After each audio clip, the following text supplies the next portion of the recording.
Hi, it's John from Crafts by John UK, and today's card I'm going to show you how to make is this beautiful Goodbye My Four-Legged Friend. It's for a loss of a pet, which is always a sad occasion, and it features a rainbow background to kind of symbolize the Rainbow Bridge, and a nice poem which I actually wrote myself on down a train about the Rainbow Bridge and saying that although you'll be missed, we'll be met again one day. And it's basically got some subtle paw prints that kind of walk across. I actually show you how to make the whole card in this video, so that also includes the printed elements, the faded rainbow coloured background, how I actually tore to get quite sort of crisp edges on the tear, how I distressed the edges, and then how I actually placed the whole thing together to create the effect. The idea is it's the Rainbow Bridge, and you know, the pet is going to heaven basically. So it's quite an interesting card. It's quite an unusual design, lots of different techniques, and I'll show you how to do the pieces that I actually did on my Mac computer as well using Microsoft PowerPoint. Obviously that's not for everyone, but some people might find it interesting and helpful. So if you're interested, stay tuned, enjoy the video. Firstly, what I'm going to show you is my card layout working file. This is a file that I have on my Mac, and I mean, this is for the computer literate amongst you, but basically I've got templates on here which match card front sizes. So this would be a small card. Most of my cards are 6x6, so this is a 6x6 template. So this outer grey box, which I hope you can see, is 6x6. And then on these cards, like the recent Good Luck in Your New Home Clean and Simple card I posted, it had a couple of grey lines inside and the printed text. This is the template that I use for that. You can see the congratulations on the birth of your baby boy. That is this card which I printed, and I will use that to complete a card, probably cutting a hole out or cutting some kind of a shape, putting a baby grow in it, etc. It's just a good way of doing absolutely bespoke sentiments where you don't have stamps, or it's too complex to stamp and too risky that you're going to ruin it. So what I do is I print it. So I would take, just reaching, excuse me, a piece of paper. This is I think it's about a 250, 300 GSM. I think it's more like 250 actually from the feel of it. Just a nice white card stock, which I used to print on. And basically I will come up with my layout and I'll print. Now when I print, I'm using a whole piece of paper through the printer. So I always print two, and sometimes I just print a generic that I know I'm going to use on another project. So this project I'm doing today, it's a pet loss card. So, and you can see some of the previous ones. Congratulations Josh and Nicole on your engagement. I've obviously then done something with that. This one, good luck. And what I do here, I print this one out and I print two extra of the clovers out. I then cut them out, stack them up, lift it off the surface, you know, exactly. Emma, there is a little Wonder Woman in all of us. This goes with a Wonder Woman. I've got a Wonder Woman stamp I've got. I can't remember the brand, but it's the little figures with the googly eyes. That one looked really good, and my friend really appreciated that. Got some Safe Arrival baby boy, baby girl variants where I put different elements into the boxes. You've passed, road users beware, driving test. That's like a royalty-free image. Blah, blah, blah. So, and you can see as I go through here, I've got lots and lots of different layouts. This one was a kind of sparkly card, so I printed that, and then I added a load more embellishments on top. Now this is the template I want to use. This is a little poem I wrote one down a train. The Rainbow Bridge has called you and taken you away. Whilst I'm sad and missing you, we'll meet again one day. When I too cross that coloured space to feel your warm tongue on my face, the hugs and cuddles we both adore, and we'll be together forevermore. It's quite a nice little poem, if I say so myself. But what I want to do this time, I want to print this out, and then what I'm going to do, because I've previously made it, and I've coloured a rainbow kind of across the page here, and then I've stamped doggy footprints on it. What I want to do this time is I want to print this, but slightly smaller, and create a 6x6 inch panel with a very vibrant colour blend of all the rainbow colours. And then I'm going to rip this card and create the bridge from torn paper. So I want to put something at the top here so that it kind of ties the two things together. So I need to make this, what I'm going to do is I'm going to delete this from this side because I will probably make 2 of them. So what you do is you work on one and then you copy it onto the other. So I'm going to change this text font. Well, actually, the first thing I'm going to do is copy it and paste it. So I've then got a second version of it. I'm then just going to click on it, highlight the whole thing and just put some X's in so that I've got the same font. And what I'm going to do is I'm going to put that over with a left align. So that's now over at the top. Now, if this is a 6-inch card size, which it is, it needs to be slightly smaller. So what I'm going to do, this is becoming a bit of a computer skills trainer session rather than a card making session. But what I'm going to do is I'm just going to copy that box, make it a little bit smaller, and then just sort of move that in so that I make sure that is a smaller panel now within the outer panel. And what I'll do is I'll then cut this panel rather than the outer because I need it to be a little bit smaller, because when I create the rainbow effect, I want you to be able to see the rainbow effect all the way through behind the white and in the middle. So I'm going to make this a little bit smaller and bring it up. So I'm going to take that up and across. I'm going to bring that a little bit across and down. And again, this is eyeballing. It's like card making. It doesn't have to be that precise. But what I want to do, I do want to change the font. I want to make it something cleaner. So this card, this on the birth of your baby boy, this is quite a strange text font. It's called, let me just click on the drop down list. It is called, now I'm trying to remember myself. I think it begins with a K. I thought it had a K in it. I've got printouts. Oh, I had a printout somewhere of all of those font names, but I've lost that, which is really clever. It's a strange name. Let me find it in this list. This, because I'm working on a Mac, I've got a lot of fonts that if you're working on a PC, you might find you don't have. Obviously, you can get more, but you sometimes do end up paying for them. There are obviously free fonts you can get, but I find that printing stuff is a really good way of getting an impactful look on your card. But also, as I say, it just helps you out. If people want specific text, you haven't got a stamp for it. And basically, you're struggling to kind of think, how am I going to do it in a clean way? Actually, I quite like these fonts. What are they? See straight away, I quite like that. It's slightly taller, slightly narrower. And when I make it all smaller, which I'm going to do because it's currently 14, I need to make it a little bit smaller. You can still read it quite clearly. That's why I'm changing it, because I want to be able to read it clearly. So I'm actually going to go with that one, I think.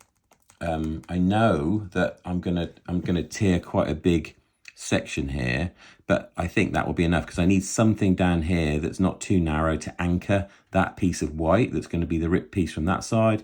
So I'm allowing myself a kind of path here that's going to get bigger so that it looks kind of like a rainbow. So that's fine, but I just need to put something on this side. What I was thinking is goodbye four-legged friend, which I thought could be quite poignant for somebody who's lost a pet. Goodbye, my four-legged friend. Now, and that would work because, it's highlighting four-legged is not particularly good grammar. Oh, four-legged, okay, with a hyphen. Yeah, maybe. Goodbye, my four-legged friend. That would work because it would kind of mirror and then I can stretch the rainbow out this way a bit, so the rainbow in effect would be there. That could work, I think, yeah, and that looks relatively even. Just going to move that down a little bit and just make sure that looks roughly square in terms of the gap there and the gap there. I'm just going to move that up a little bit more probably. There we go. Okay, I think that's probably good enough. Just looking at that, I think I'm actually going to take this border in a little bit because I want to see a little bit more, I think, of that edge. And obviously this is all work that you do before you even start really cut the card process, but I just know that I need a decent border around the edge, in which case I'm now going to jiggle with this again. But the good thing is you haven't committed to anything.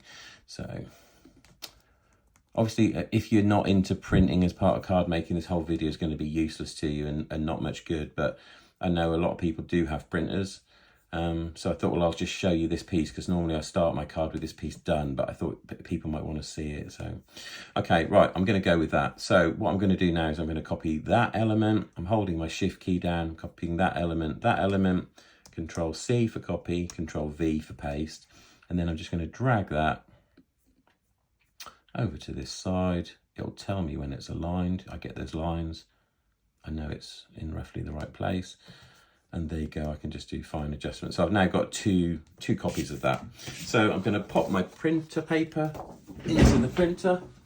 I've got a Canon printer. It is I think it's a TS something, TS 6350, I think it is. And that's great. So, and I find it prints really well. It takes really thick cardstock because it's got a rear feeder and the card just goes straight through, so it doesn't get jammed up, which is great. So I'm going to do File, Print, and I'm going to make sure I select Selected Style Only, because there are 68 pages in this document. I don't want to print all of those. TS5350, the printer is Canon TS5350, and I'm going to select Media and Quality. I'm going to do Feed from Rear Tray. I'm going to select media type cardstock, and I'm going to select quality best.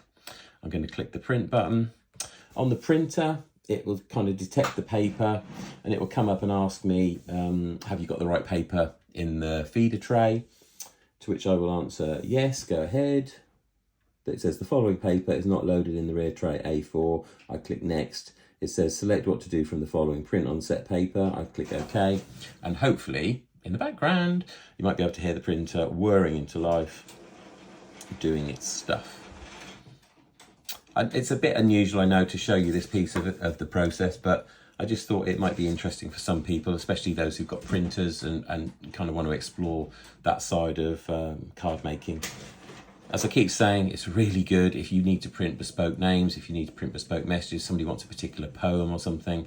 It's quite good. You can print and then cut up, you can distress edges, you can tatter them, you can back it with a layer of paper. So you can turn those printed elements into ephemera, really, and use them on different card types, which I have done. I often do it on image cards. I posted one recently for one of my best friends, Sue. It was for her nephew, and it was lots of cars and lorries and things. I didn't have stamps and dies for that, so I just found a whole load of royalty-free images on Google search, which you can just do easily. I printed them out, I sort of distressed the edges, I backed some, I lifted them off the page, etc. Those printed elements can be as good on a card, and you know, make a nice looking card. I can actually show you that, because that was in my, here we go, in my my 8x8 section. So this is an 8x8 size card, and you can see all the images here, including a picture of little Elliot as well. And I printed these elements, and I printed the whole thing out twice. I stacked them up, etc. So, and you can see I've got lots of different kind of images here. I've used sentiments, I've used photos, all sorts of stuff. On this one, I actually printed this helmet, and I stuck this lady's head on top of the person who was actually flying on top of the wing walk. There you go. So that's now printed. So you can see, goodbye, my four-legged friend. It's got the text printed nicely, really clearly. And I've got a pretty even line around there. So at this point, I'm going to stop the video. I'm going to get rid of my Mac, and then we'll start the actual process of proper card making. Okay, we're back. We've got our printed version. Goodbye, my four-legged friend. You can see I've got 2 copies of that, and it looks good.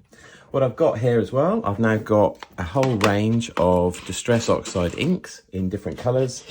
I'm going to actually use 6 colours. I know there's 7 colours in the rainbow, but I've got Candied Apple, Wild Honey, Squeezed Lemonade, Lucky Clover, Peacock Feathers, and Seedless Preserve. So they are here and ready to go. I've also got my handy little sponges that I'm going to use to colour. And what I'm going to do first of all is I'm going to cut this out, even though we don't actually need this for a while yet. Remember, that's my 6x6. This is my smaller. So I'm actually going to cut on the smaller line. I could do this on a guillotine, but I'm going to do it in front of you just so that you get the idea.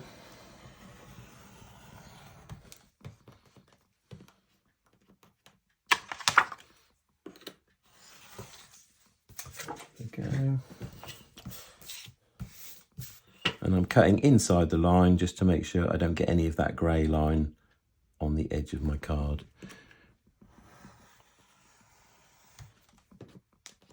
I think I need to change the blade in this scalpel.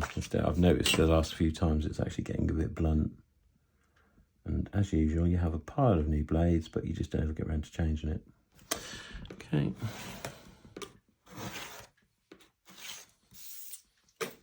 I keep my handy little scraps box of paper next to me so I can put the smaller pieces in as I go. Anything that's any kind of decent size, like this piece I'm now cutting off, that would happily do to stamp a sentiment on. That goes into the scraps pile, and then that goes into an envelope. Right, so what I'm going to do, I'm just going to take this and just going to flatten those edges first of all, because when we cut anything, we get a jagged raised edge, which doesn't look very professional. So I always go over it with my bone folder, just to make sure it flattens those edges down. You can feel that they're then flat, which is good. Cool. That one is a little bit rough. I'm just gonna run my scalpel along there. There you go, that's sorted that out. Okay, so we've got that piece ready. What we need now is a piece of watercolour paper, because we're going to be stamping, or not stamping, we're going to be putting quite a lot of ink on. I use this stuff, watercolour paper smooth, A4 acid-free hot pressed. It's 50 sheets, 300 GSM. I get them from CastArt. I think it's about £10 a pack, so you're getting 50 sheets for a tenner. It's pretty good stuff. You can see here I've got all my offcuts, but I'm actually going to use a new piece, because I need a 6x6. It's quite thick, which is nice, and it just works really well. I find it works really well with watercolours. If you're doing kind of splodging, getting the paper really wet, this is good stuff. So I really like it. What I'm going to do, I'm just going to cut that out 6x6. So I want a piece that's 14. So what I'm going to do, because this new cutting board I've noticed isn't actually centimetres, which is a bit difficult. So I'm actually just going to measure that. So it's actually there. I think that is 3, 6, 9, 10, 11. See, that's 11 squares, but that's not 14 centimetres, which is a little bit annoying. So I'm going to just do that, just to make sure that's square, and then just cut that out.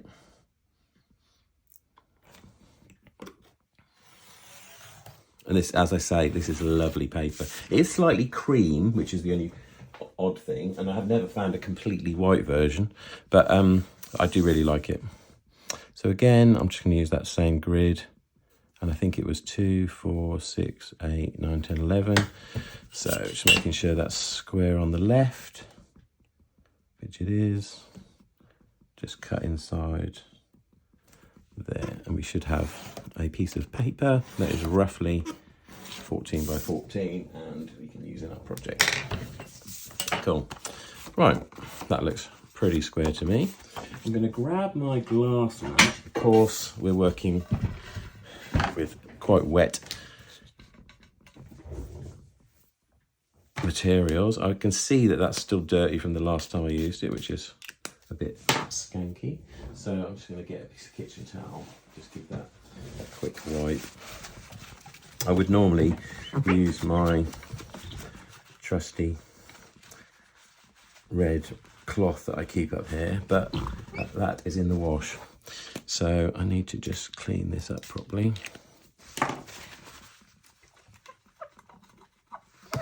And these glass mats, they do clean really well.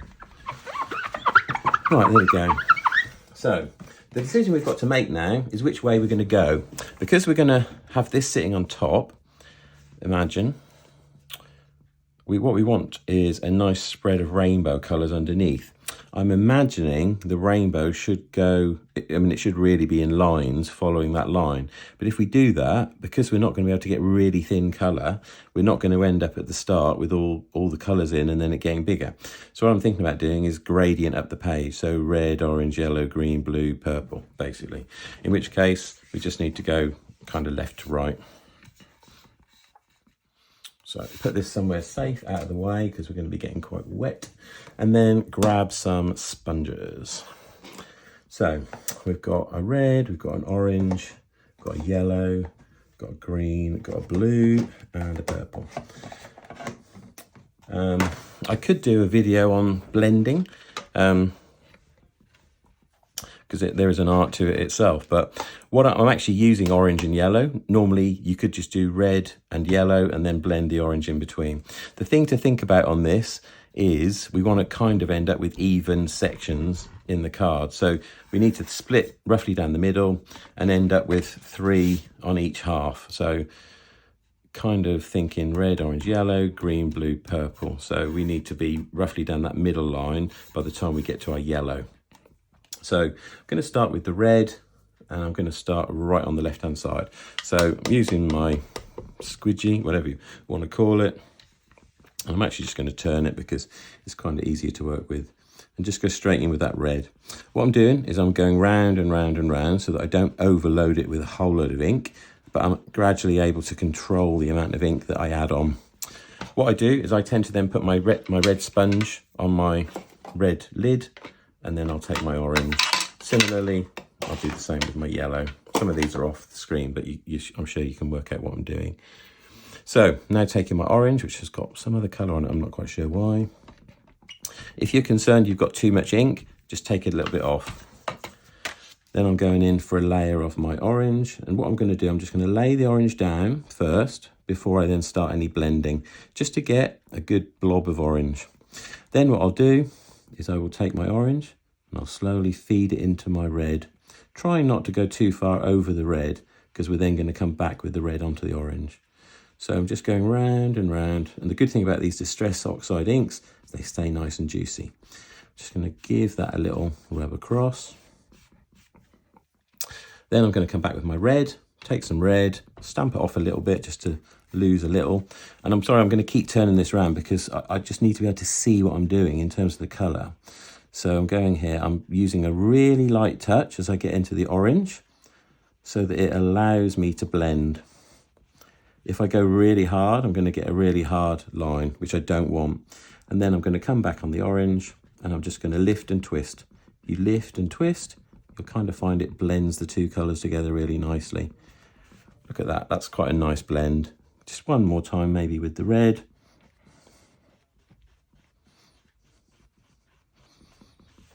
Okay, tap off those little bits. You always get little bits that come off the sponge. And you can see that's quite a nice red to orange blend. Now I'm going to take my yellow, and this is just a process now really. So the yellow, you can see, I'm going to blob on as I did with the orange. Because we faded the orange out, that's not going to be too difficult, hopefully, to blend in. Apologies if I'm wobbling around all over the place here. This is a bit wobbly.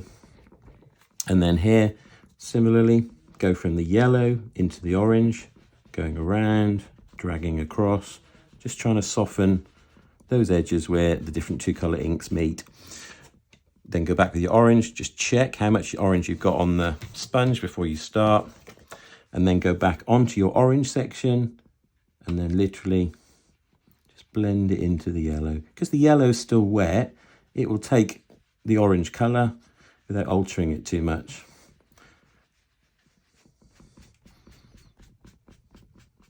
There we go, that doesn't need much more than that. If it does, just go back with your yellow. Tap off those spongy bits. There we go, I've got quite a nice colour there. Just going to tidy that up a little bit. I can just see a few sort of sponge marks. Just go over it.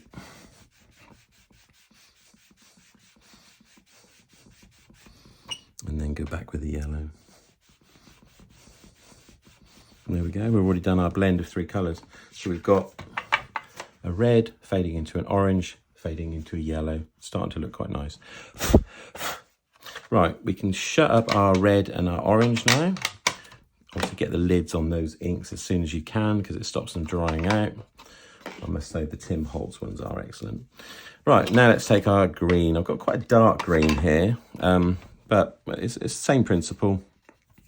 What you might want to do is get yourself a little piece of scrap paper just to hold this, because this is still wet. If you start pressing down on that, you're going to get fingerprints, which we do not want. So here we're going with our green, going quite lightly on this because, as I said, it's quite a dark green. And you're probably thinking, how on earth are you going to blend that in?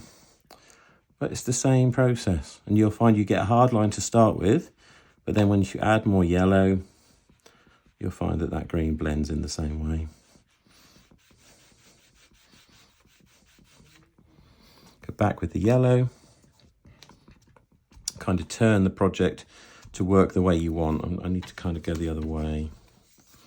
So I'll now go here, just start blending that yellow into the green. And you'll find you'll be able to get rid of that line and smooth that out. It's kind of better the quicker you do it, because it doesn't let the colour take too long.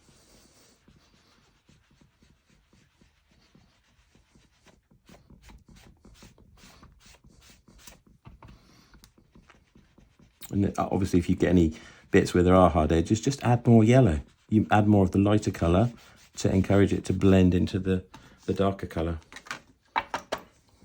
There you go.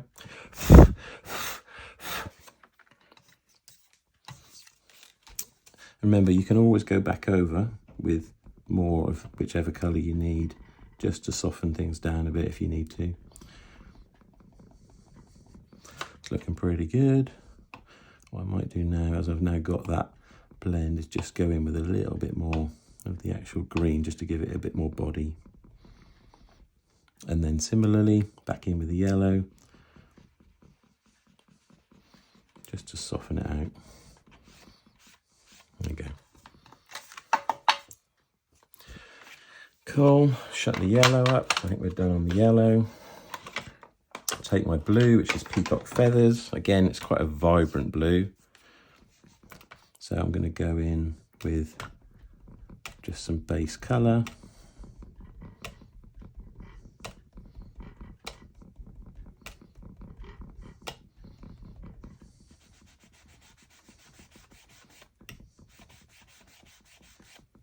And then just twist that into the green. These are similar hues, so it's not going to be difficult to merge those two at all.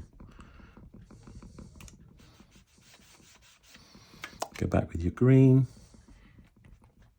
Go slightly over the blue. And you're kind of just kissing each colour with the colour that's next to it. Go back with the blue, slightly over the green. Adding more colour if and as you need it. Okay, happy with the green, so closing my green up. Taking my purple, which is of course Seedless Preserve. I need to just get rid of all these bits first. There we go, and then purple. This is a lovely colour, purple. Because we're on the edge, we can come in from the edge, get our hardest colour right on the edge, and then blend once we're on the paper. So same technique, twisting, lifting, different pressures, just to try and get a little bit of purple. You can see I've got quite a big blob there, but I'm sure I'll be able to fix that. Take your blue again.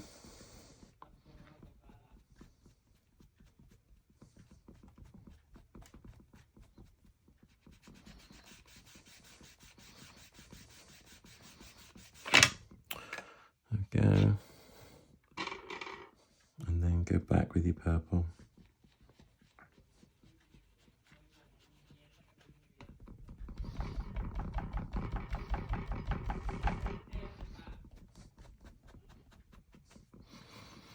And my blue again.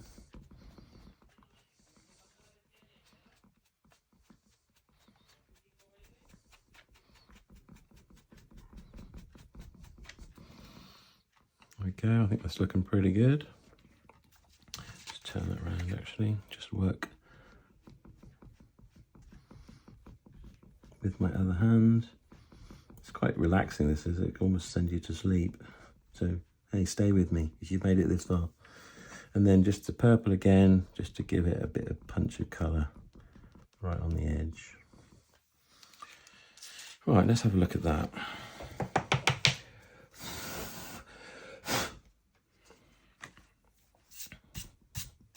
There we go. So we've now got a beautiful red, orange, yellow, green, blue, purple. And I mean, some of them, the yellow into the green, yeah, you can see a little bit of a line there because it's quite a light colour going to quite a dark colour. These ones, I think the blend is better, but that is perfectly nice. What I'm going to do, I'm going to put my sponges away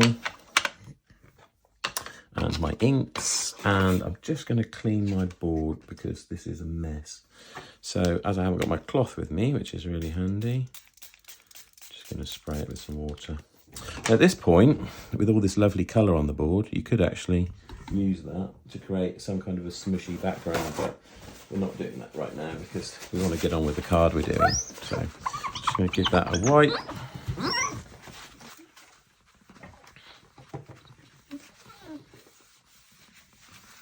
Perfect.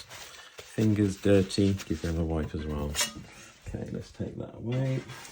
And then what I'm going to do, I'm just going to dry my background because it had a lot of ink on it. Apologies for the noise. I'm just going to, on a low setting, just give that a good dry. We want it dry. We want those colours to set. So just work your way methodically.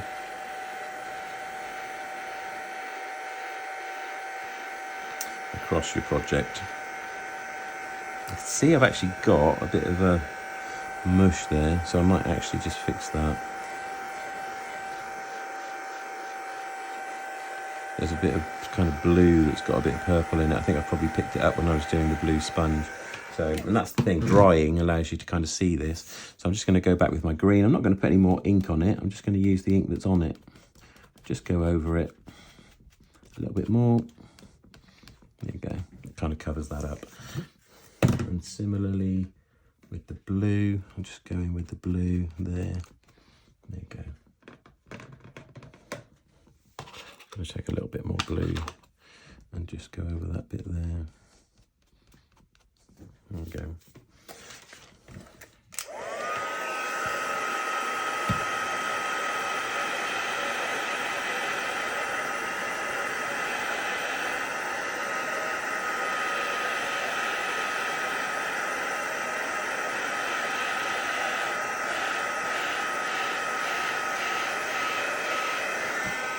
Always dry the back. Helps the card not crinkle up. When you heat one side, you heat the other. It just helps the fibres settle. See how that curves? And now heat this side, and then it flattens out again, basically. Okay, there we go. So there's our background with our nice colour blend from red through orange, yellow, green, blue, purple. Just gonna use my bone folder to just fold those edges down again. There we go. So that piece is ready. Okay, cool. Right, pop that out of the way for a minute, and let's go back to our original. I'm actually just going to pause for a second while I'm just going to wash my hands because they are quite dirty. Okay, back. Hands are cleaned. So, right, now we need to work on this piece to rip it so that it sits on this piece. That's going to be quite good because you can see that rainbow either side, which was what we intended. So what we need to do is work out how we're going to rip this. Now, I'm quite used to ripping stuff, but I am still going to plan this out. So what I'm doing is I'm just reaching for a pencil, and I'm going to roughly plan out where I want to tear it. Sorry, I thought I'd press the button. Talking away to myself, realising I haven't actually filmed this. I've actually ripped the first piece, so unfortunately you've missed that. But I'm in the middle of ripping the second piece when I checked that the camera was rolling, and it wasn't. So I'll show you. So what I was saying is, be careful when you tear. Tear in very small pieces. Use your fingers, support the paper both sides so that you prevent any creases, and basically small movements. So follow your line. See, my two thumbs are almost together. I'm actually controlling the way that the tear goes. Turn the project, and this is how you can create an effective tear, really control how it goes on the page. If you do big grand strokes, that's when you lose control and you end up with the wrong shape. There's my tear. You can see my pencil line is here. So I was pretty much spot on. This side, I was slightly outside it, but even all the way along. So I've now got that piece of paper torn out, and I've got my two halves where I'm creating my bridge. What I did is I just used my rubber on this side just to get rid of any pencil lines. I'll do the same on this one, although I'm fairly confident I didn't go outside the line.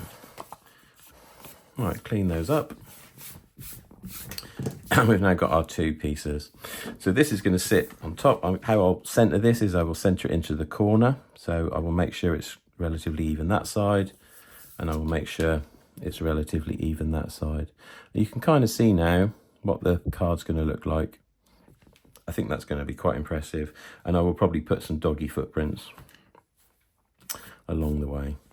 Cool. Now what I was going to do as well, just to give this a little bit more interest, I've got some Hickory Smoke Distress Oxide here.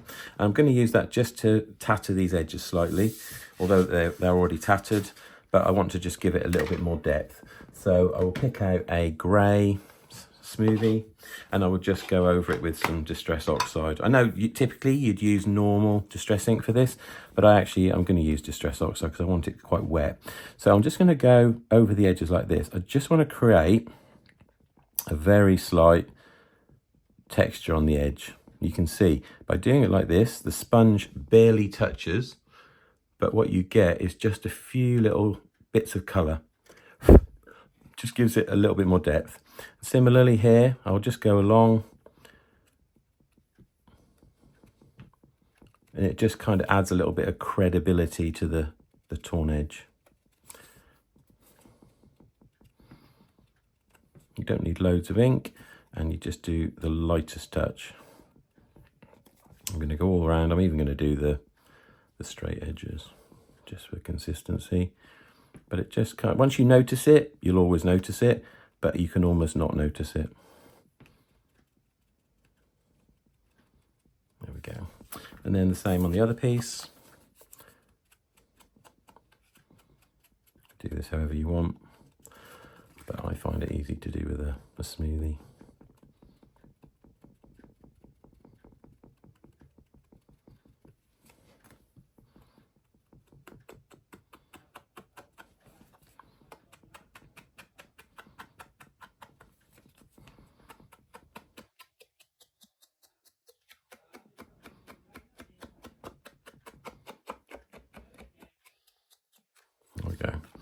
Again, move the project out of the way just in case you've got any grey bits floating around. Clean those off. You don't want those on your lovely pristine white card front. And basically you've now got your two edges with a kind of slight distressing, which gives it that kind of tattered effect, which is what we want. Okay, cool. So now at the stage where we can actually stick this down. So we're going to use glue, I think, on these because we want a little bit of wiggle room. So I've just got some basic PVA glue here in my small tip applicator. Just going to turn that upside down, kind of warm that up a little bit in my hands just to help that come out. I'm taking my little pin out and I'm just going to go around. Now, I've talked about glue before in previous videos. People use too much glue. You don't need a ton of the stuff. So I tend to go around in little squiggles or swirls like this so that you get a little bit more coverage with less. Basically, this means you don't get big hard globs of glue and enough that it actually adheres to the surface. So turn that around. Now, we said red at the bottom, so we're going up. The movement is that way. So what I'm going to do here is I'm just going to lay that down. Get that roughly even top and bottom. So I'm lining it up. I'm getting a straight edge here on this side and I'm trying to center that so that it's pretty straight there. What I'm going to do is I'm going to use the back of that other offcut I did and I'm just going to go over that. I should have a piece of scrap paper for this, but I don't have any handy. Okay, that's our first piece. Similar process on our second. Turn your glue up, give it a moment to make its way down the nozzle, And then just literally over and over and over, lightest touch, making sure you get it as close to the edge as you dare, but try not to get a whole load of glue right on the edge, because when you press it down, it will all come through. Now, even though it's clear, you don't want that really, if you can help it. I did actually go over the edge there myself, but I think I've pulled that back. Okay, flip that over. No, this one, we need to anchor it a little bit more carefully because we've got to match up with what we've got here and also a line on the left. Oh, sorry, on the right-hand side. So I'm just eyeballing that. I'm kind of looking in that bottom corner. I'm looking down that right-hand side. And I'm thinking, is that in the right place? That looks pretty good to me. Just a little adjustment there. Press that down. I think that looks good. I'm actually going to get a proper piece of scrap paper. There we go. And then give that a good press all over. The warmth of your hand, you'll find, will activate the glue, make that stick more, but also it's good to just flatten down any of the edges, the straight ones and the jagged ones.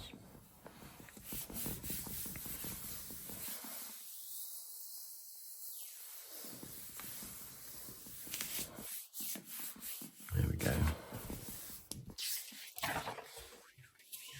Okay, that looks quite dramatic, especially with that grey edging. If I'd left that white, it would have been cleaner, but I don't think it would have been as impactful. So that's looking quite good. I've got a little mark there, I don't know what that is, but whether we can get rid of that. Got my glue eraser, I'm not actually sure what it is. That's a bit annoying. Just going in really lightly.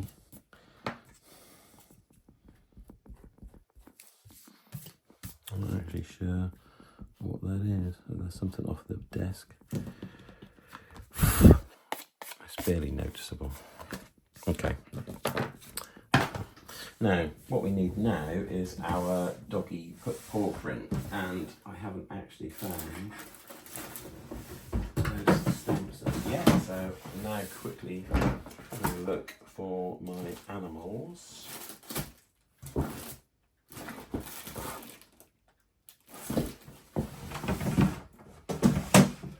Which are here somewhere.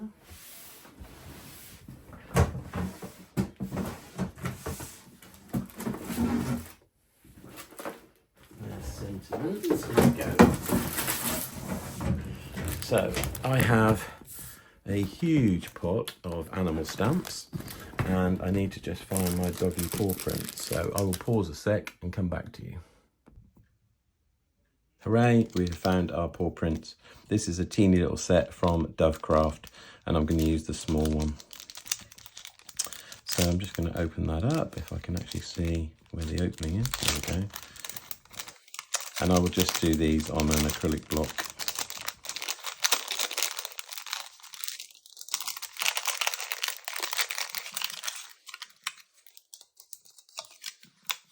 That's very simple.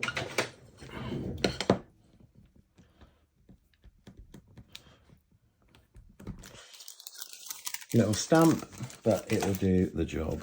Now, where am I going to place these though? When I've done it before, I've kind of done it half on and half off, as kind of as the dog is moving. What I'm thinking as well is not to do it in black, maybe to do it in grey, so it kind of ties in. So I think I'm going to use my Hickory Smoke. I'm actually just going to test that first and see what it looks like. This isn't actually a stamping ink, obviously, but I'm wondering how much that's going to work on. I mean, I kind of want them a little bit faint. I don't want a huge black footprint, so I'm thinking actually that will do. Okay, let's do it. Going to stamp kind of half on, half off.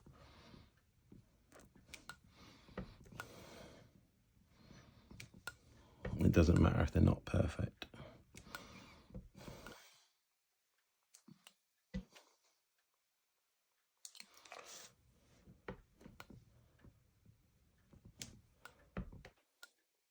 And you'll see, obviously the grey reacts differently on the white than it does on the Distress ink, which kind of gives us that subtlety I'm looking for. There we go. Again, quite subtle, but kind of works. Right, I'm going to need to dry that because that will be quite wet, and I'm just going to wipe that stamp off with my kitchen towel before I go any further. All right, let me just dry that.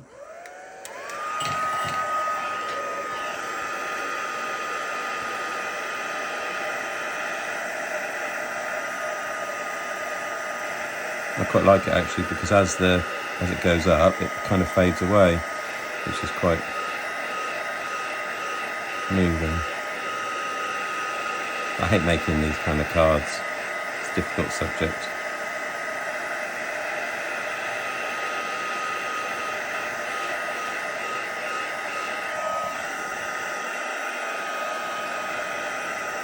Like that. It should be dry. Okay, I'm going to get some black card. And I'm going to use I think a classic white 6x6. So I've got just a basic white card blank and some black paper. I'm just going to measure that actually, just to see how much space we've got. So that is only about 14, so we can actually do a decent sized border. Okay, I'm going to take my double-sided, which is here somewhere. My desk is an absolute tip as usual. There we go. So double-sided, or you can use glue or whatever you want, whichever is your preference. And we're going to anchor this down. Now, as this is quite heavy watercolour paper, but it's got a hell of a lot of ink on it, I'm actually going to anchor it quite heavily just to make sure it doesn't rise, because that does not look very professional on a card. We don't want any lumps and bumps in the middle.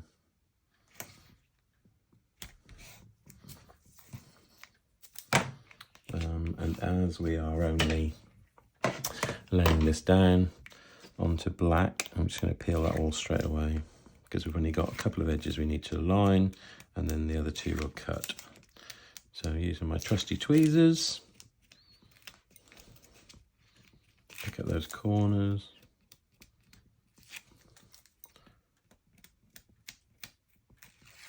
Okay. And then I will just eyeball that into one of the corners. Just make sure your black paper's okay. Just pick a width, kind of go with it. There we go.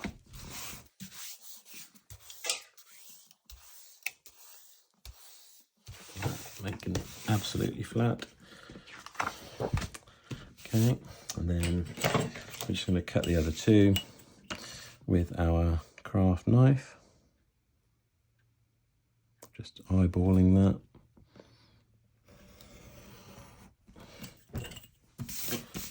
And then that way as well.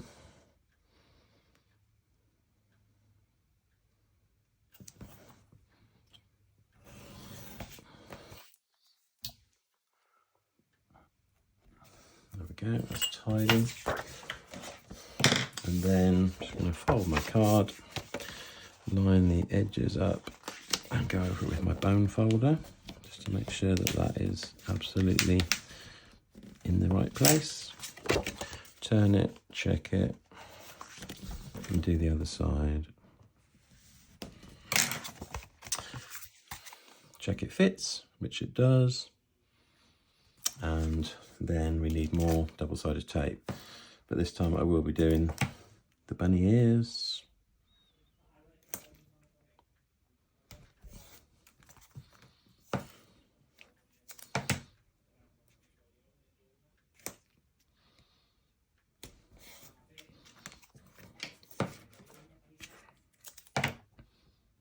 Just rip tape. I've seen people who spend time cutting it so precisely. It's designed to be torn.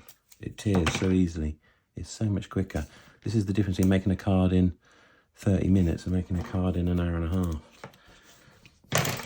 And then bunny ears, so just turning up a little flap so that I get a little bit of wiggle room, make sure I get it exactly where I want it on the card blank.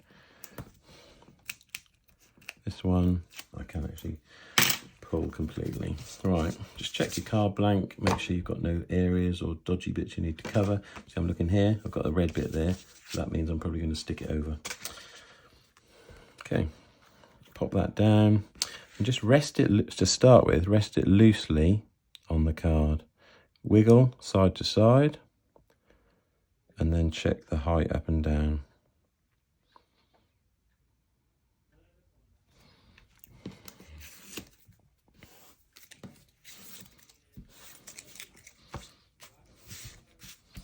Pull off the flaps, press it down.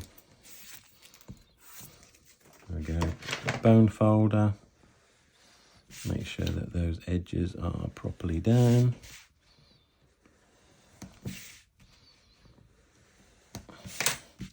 Go, and I'm just going to run along the black with my tweezers, which are really sharp, just to tidy in any of those slightly jagged edges.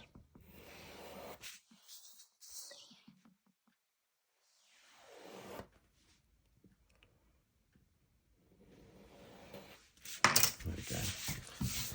And there's our card done. I could add more to it. I could add some bling, but I don't think it needs it. It's quite a bold image as it is. Goodbye, my four-legged friend. The Rainbow Bridge has called you, taken you away. Whilst I'm sad and missing you, we'll meet again one day.